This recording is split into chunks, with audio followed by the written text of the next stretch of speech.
Hello and welcome to Palace Intrigue. I am your host, Mark Francis.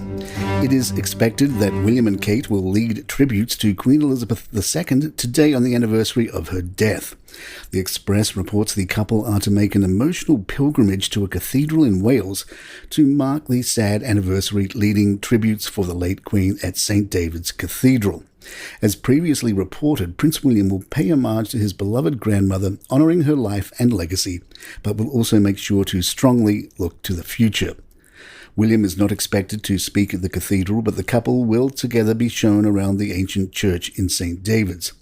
As expected, the day will be an emotional one for not only the couple, but the entire royal family. A source said, "It will be an emotional day for all the royal family, as well as many people across Britain recognising this date. But of course, for others, it will be just another day and life goes on." King Charles reportedly expected to spend his mother's death anniversary quietly and privately at Balmoral in Scotland, where she passed away. The Daily Beast took a look back at the day Elizabeth died.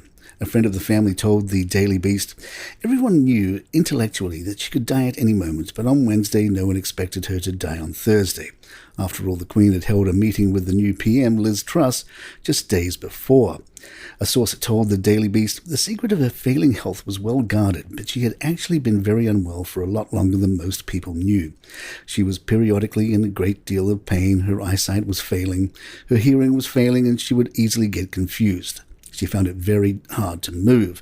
She was in a wheelchair most of the time. She had been so ill for so long that the fact that she was up on her feet being photographed, meeting Liz Truss, lulled people into a false sense of security."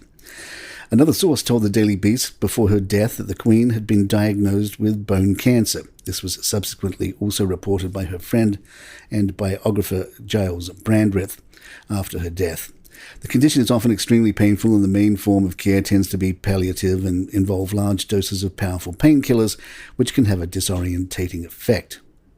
The Beast also floated this story, which they say some insiders subscribed to. The royals knew full well she was about to die, but their chief goal was not being there at the moment of death, but to avoid creating speculation and immediate panic, hence keep calm and carry on. A friend of William's discussed Harry's request to hitch a ride with Wills. "It was insane. They had just spent 2 years of slagging off the entire family and calling them racists. Harry had completely betrayed William, and he was holding the memoir, published after the Queen's death, and the Netflix series over them as well. They hadn't exchanged a cordial word in months, and there he is, texting him saying, 'Can we get a lift with you?' I think if it had just been Harry, maybe a way could have been found, but Meghan too? No thanks."